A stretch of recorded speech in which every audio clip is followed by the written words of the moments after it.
Howdy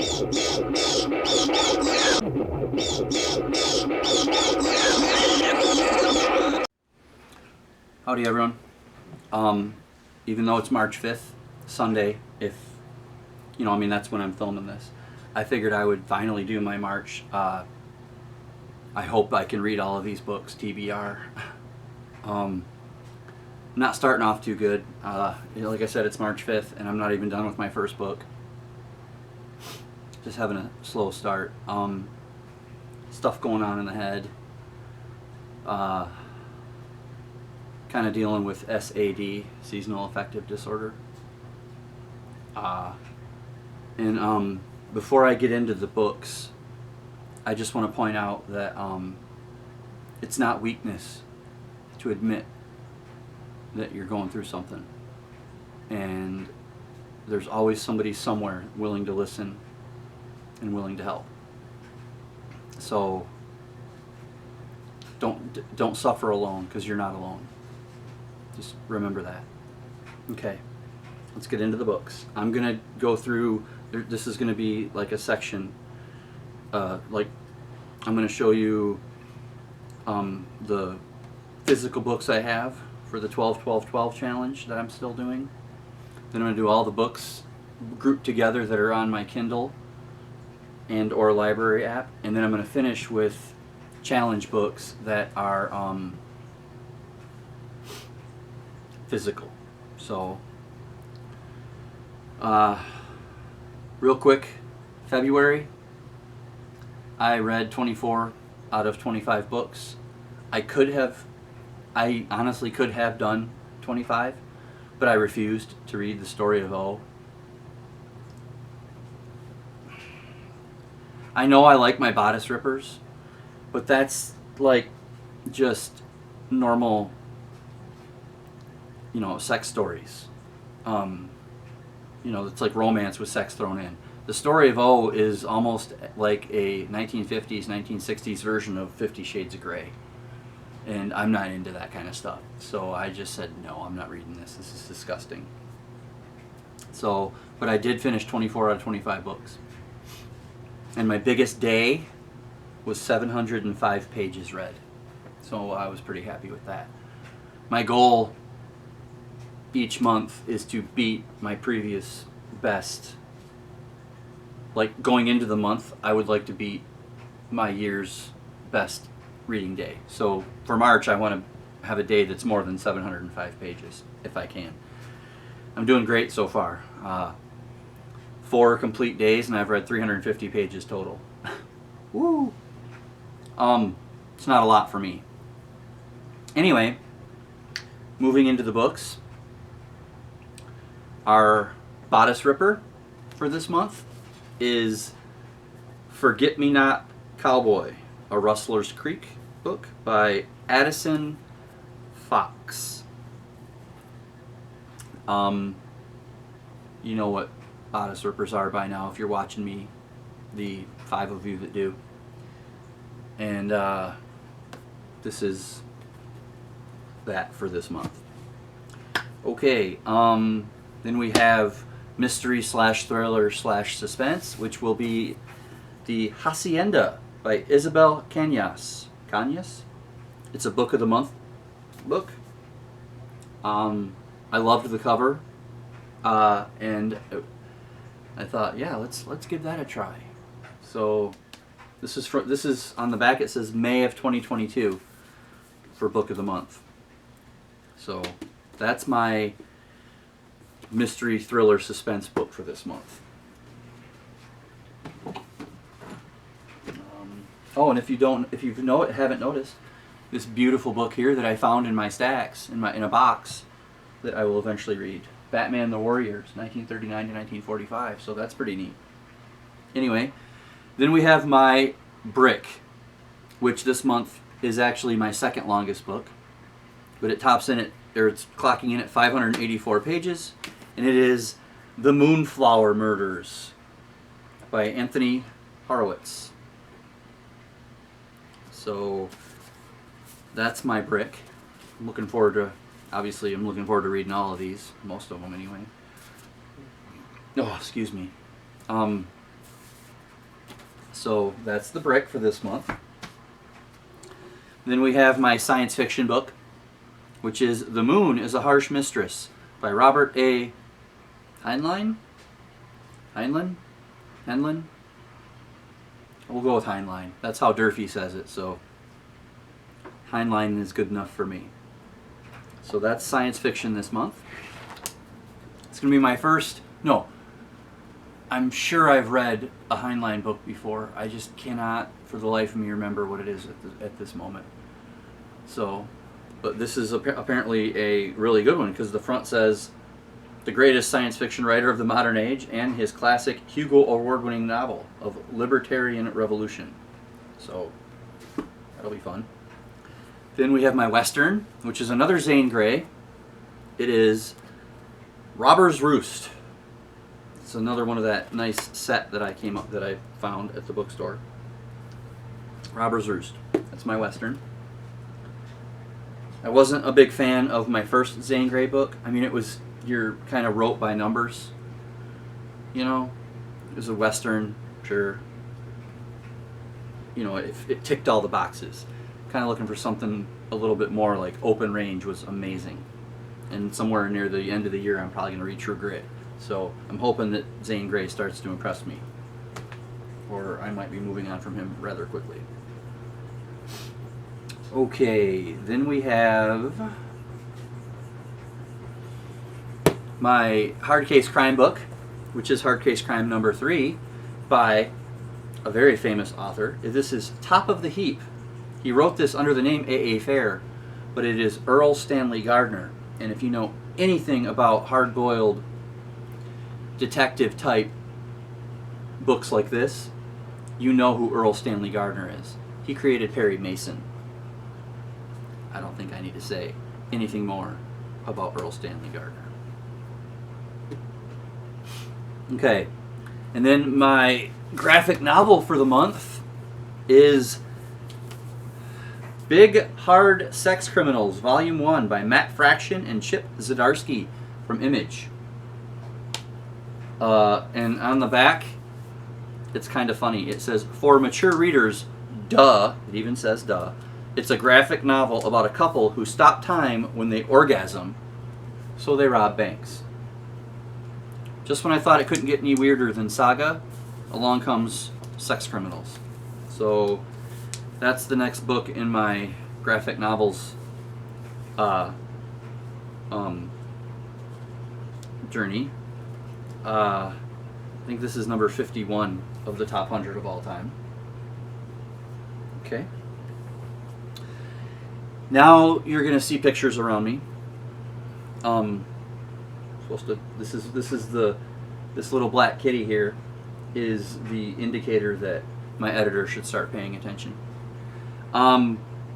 So for the Dean Koontz / Sidney Sheldon / Catherine Neville category of my 12-12-12, I am going to be I have already started The 8 by Catherine Neville. Excuse me. And that's my longest book this month. It's over 700 pages, and I'm about halfway done. I didn't think there could be such a novel of intrigue based on chess. Go figure. Anyway, next is my vampire book, which is a classic vampire book. It is Let the Right One In by John Lindqvist. Lindqvist? Sure. This was made into a pretty solid movie from what I've heard. I haven't seen that or read the book. So I'm obviously remedying the book this month, and I will probably remedy the movie soon too, because I've heard that it's really good. So Let the Right One In by John Lindqvist. Then we have my werewolf book, which is Last Werewolf by Glenn Duncan. And I know absolutely nothing about that. Nothing other than the title and the author, and that it's 353 pages. So I like going into books like that. There's no expectations.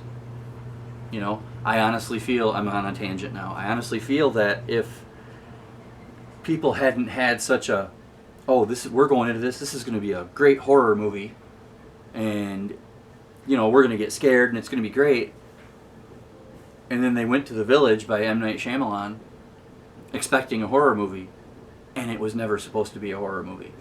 The idiots who make trailers made it look like a horror movie, but it was not. It was a commentary movie about escaping society or something. I'm not real good at that type of symbolism, but it was not a horror movie, and it was great.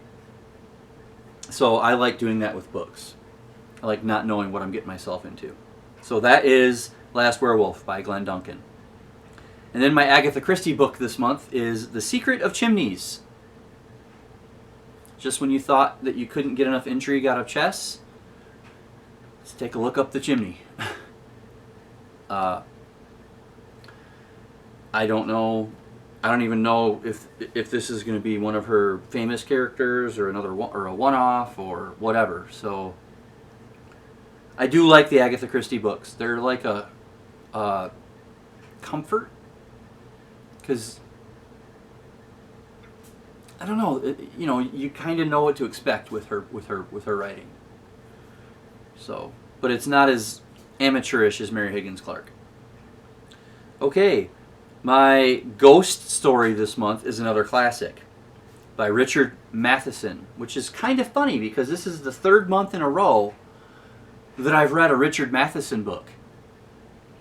In January, I read I Am Legend. In February, I read Somewhere in Time, which got turned into a fantastic movie with Jane Seymour and Christopher Reeve,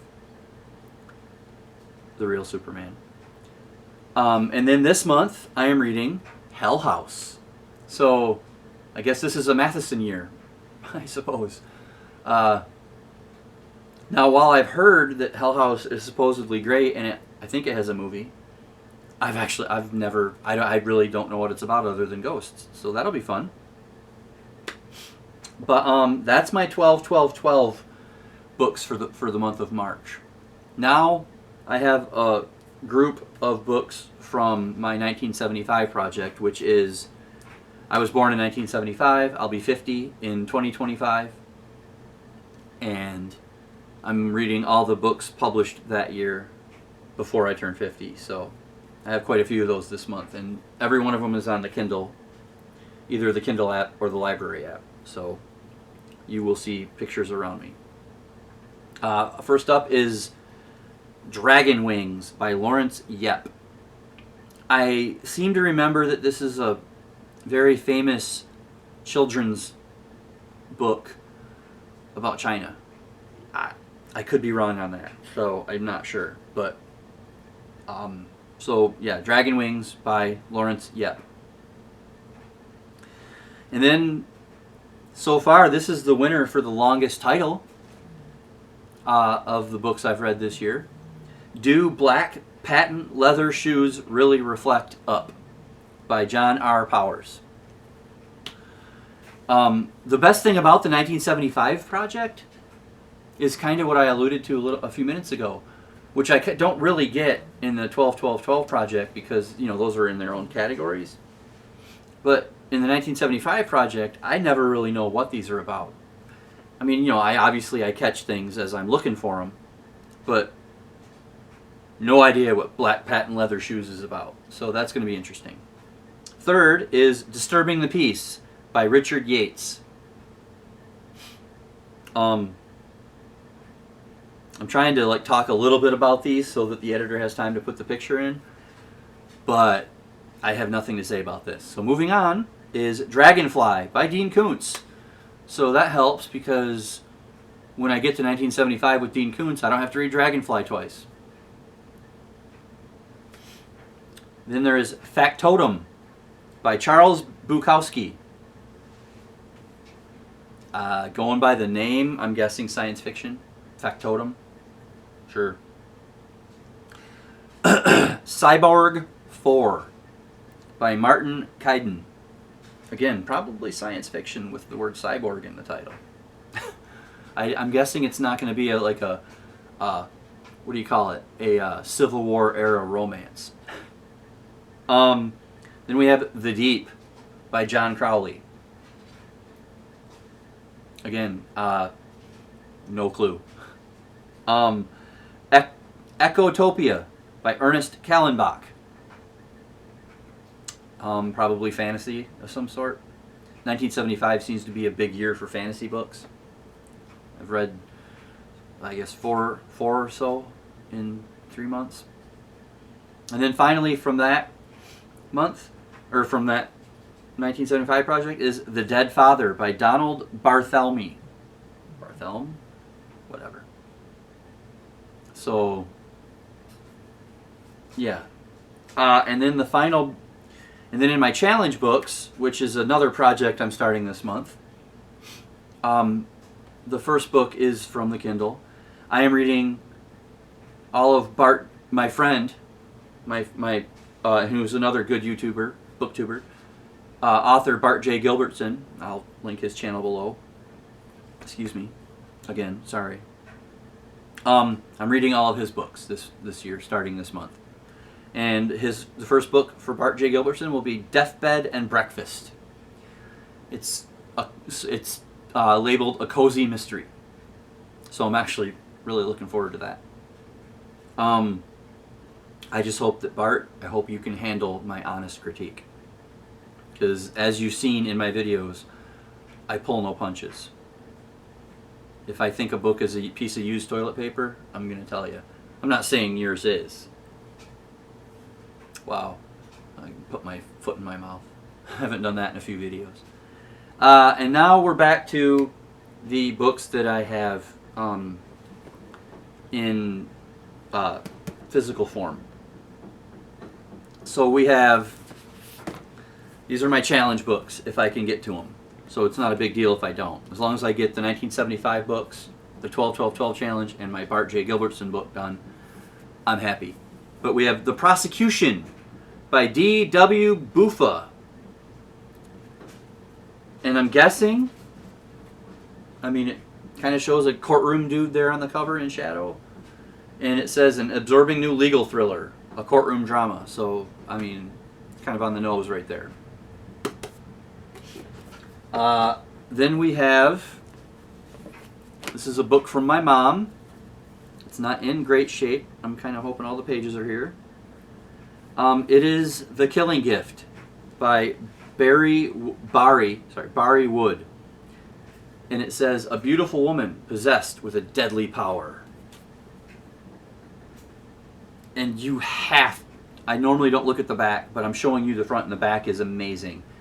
It says, to meet Jennifer was to know evil. To love her was even worse. And look at that face. I mean, my Lord, that is terrifying. So I'm looking forward to that. Not all books that my mom gives me to read are worthy of reading, like that Story of O thing. I mean, really, who wants to talk about a book about bondage with their mother? Please don't tell me that if you do. But that's that. Then we have a rather famous one recently. This is actually a book of short stories, from what I'm guessing. And it's also been turned, one of them has been turned into a movie that we have been kind of champing at the bit to watch. And it is by Joe Hill, and it is The Black Phone Stories. And we want to watch The Black Phone really bad. And Joe Hill is a great author. I've read Heart-Shaped Box and Nosferatu. And I have Horns coming up soon this year, so I'm looking forward to reading this. Really a lot. Then we have, I think this is nonfiction. It is Black Elk Speaks by John G. Neidhart, The Legendary Book of Visions of an American Indian. I'm hoping it's nonfiction. I like nonfiction. I don't know. I mean, on the back it even says, illustrated with 16 pages of Indian paintings in black and white and in full color. So that'll be neat. After I read that, I might do a quick video just to show you the paintings. That'll be really cool. Then we have A Present. The daughter bought this for me. You've seen it in a previous video if you watch me at all. It is Dr. Aphra, a Star Wars graphic novel by where's the full names of these people? Okay, Kieran Gillen is the only name I'm going to give you because it's hard to read on there in the light I have. But Dr. Aphra, evil Chewbacca here. Well, not Chewbacca. Evil Wookiee as a bounty hunter. I've seen him before. So that's going to be a bonus graphic novel that I will read this month. And I'm going to include this. I'm also doing Saga. This is book 2. This month, guaranteed, I can't do the math in my head right quick, but guaranteed this month I will be doing issues 25 through 30 of this. This is a buddy read with Tad at Tad Reads Books and Stuff, and I will link his channel below. And we started at issue 1. We read 6 issues at a time, and every 2 weeks we give our thoughts in a video.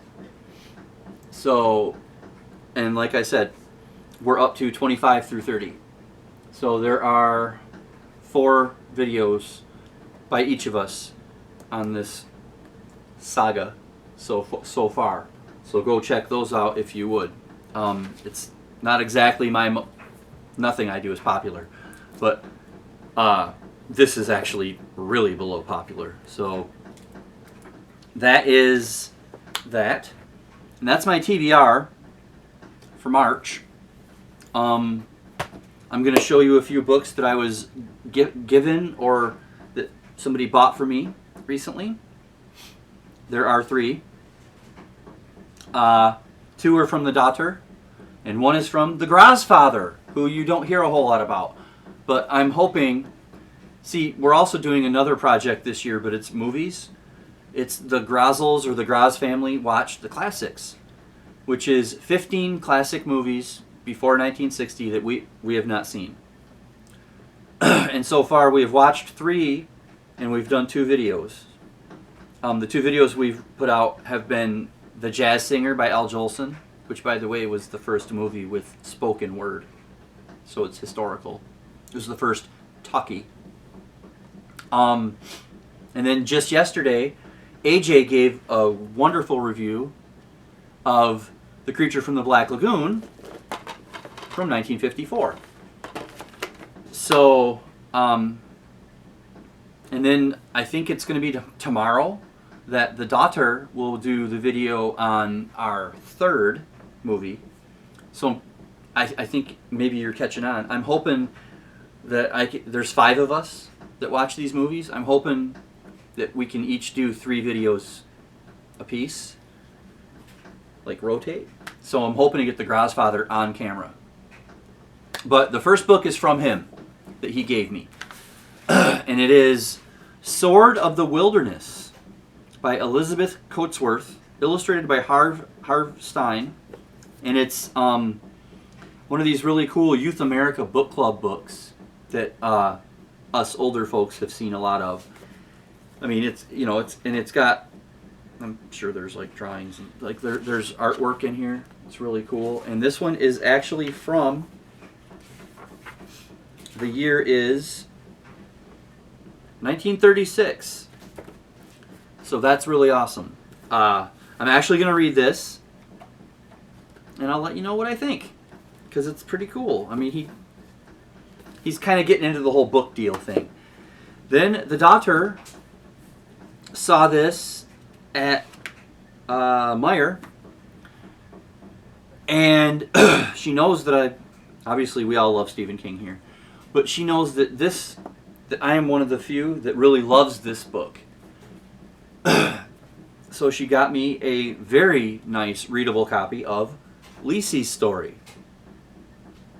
And honestly, I'm tempted to do what Dave Musson at Dave Reads King says.